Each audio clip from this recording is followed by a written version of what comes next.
এনসিপির তো আসলে কিছুই নাই, সারা বাংলাদেশে একটা অফিসও নাই। তো নিবন্ধন পেতে গেলে প্রত্যেকটা জেলা শহরে একটা অফিস তালা বন্ধ হোক আর তালা ঝোলা হোক, একটা দপ্তরি দিয়ে চালাক আর পিয়ন দিয়ে চালাক, ওদেরকে তো চালাতেই হবে। তোরা তো যে ওই ক্লাব সুপার মার্কেটে একটা রুম ভাড়া নিয়ে অফিসও উদ্বোধন করছে আজকে, তো ওদের তো উপায় নাই কোনো। এখন ওইটা কে উদ্বোধন করবে, আলাউল না হচ্ছে ওই ফারুক? ও দিয়ে তো চলবে না, এ তো রিজেক্ট মাল, সব দল করছে ওরা, এমন কোনো দল নাই। আর যে মিটিংয়ে যে ছেলেপেলেগুলো গেছে, ভোটার কয়টা? ম্যাক্সিমামই নন ভোটার। তো এগুলো তো আবার শেষ পর্যন্ত টিকেও থাকবে না, বাপেরা তো ভোটার ওদের, এবং সব বাপেরা ধানে শেষের দেখবেন ভোট দিবে।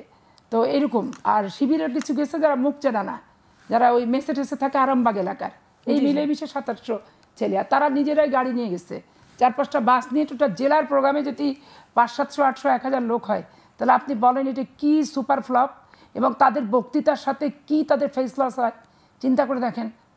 এটা একটা মারাত্মক ব্যাপার। আর পত্রপত্রিকা তারা যে ওই কতগুলো প্রসঙ্গ তুললো, আপনার তেঁতুলিয়াতে ওই যে পাথর বালির এটা ওটা সেটা, আজকে প্রথম আলো নিউজ আপনি দেখবেন যে ওখানে ছাত্র দলের কোনো পদধারী ব্যক্তি নয়, 3টা ঘটনা নিয়ে তারা যে মাতামাতি করছে, একটাও ছাত্র দলের পদধারী 2টা ঘটনার নয়। একটা ঘটনায় শ্রমিক দলের জয়েন্ট সেক্রেটারি, সেটা হচ্ছে বরিশাল বিভাগে, যেটা ধর্ষণের ঘটনা ঘটছে। হ্যাঁ, তো তাহলে এই যে চাপায় দেওয়া, দেখেন এগুলো কিন্তু টক অফ দ্য কান্ট্রি হয়ে যাচ্ছে, টক শো এর ইস্যু হচ্ছে। এবং আমার তো মনে হচ্ছে কিছু কিছু টেলিভিশনকে তারা নিয়ন্ত্রণ করে, তারা যেখানে যেখানে যেই বক্তব্যগুলো বলছে ওগুলো বাধ্যতামূলক আমলে নিয়ে এসে বাংলাদেশের মানুষকে বিএনপির বিরুদ্ধে রাষ্ট্রীয় মিডিয়া যন্ত্রকে ব্যবহার করার একটা সুপরিকল্পিত ষড়যন্ত্র, যেটা বিগত সরকারের সাথে এদের হুবহু মিল আমি পরিলক্ষিত করতে পাচ্ছি। তো এইটা মারাত্মক ভয়ানক একটা পরিস্থিতি।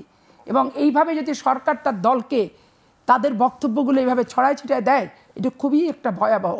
তবে কোথাও যে নিবন্ধন পাওয়ার মতো অবস্থান গোটা বাংলাদেশের 64টা জেলা তাদের নাই, আমি বাস্তব সত্য কথাটা আপনাকে বললাম। এবং তারা ওখানে টিকতে পারছে না, তখন বিএনপির বিরুদ্ধে শুধু বিষোদ্গার করছে, কারণ সবগুলো বিএনপি সিট, সবই বিএনপির সিট। তারা গোপালগঞ্জে যাকতো, যে দেখি বিএনপি সমালোচনা করুক, টঙ্গিপাড়ায় যে সমালোচনা করুক, ওখানে তো বিএনপি স্ট্রং না, বিএনপি ওখানে যেতেও না। দেখেন ওগুলো তো তাদের যাচ্ছে না। এটা রাষ্ট্রযন্ত্রের একটা সুপরিকল্পিত পরিকল্পনা এটা।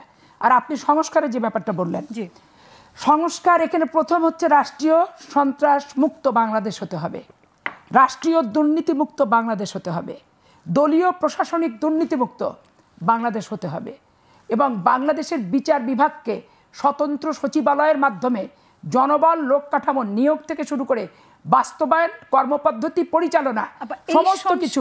এই সংস্কারগুলো যেগুলোর কথা আপনি বলছেন, এই সংস্কারগুলো কি আপনি নির্বাচনের আগে পরে ব্যাপারই না, নিয়োগ হয়ে যাচ্ছে আইন কর্মকর্তাদের 300 জনের, বিচারক নিয়োগ হয়ে যাচ্ছে, কয়দিন লাগে? না ঠিক কয়দিন লাগে? সদিচ্ছা হলেই করা যায়।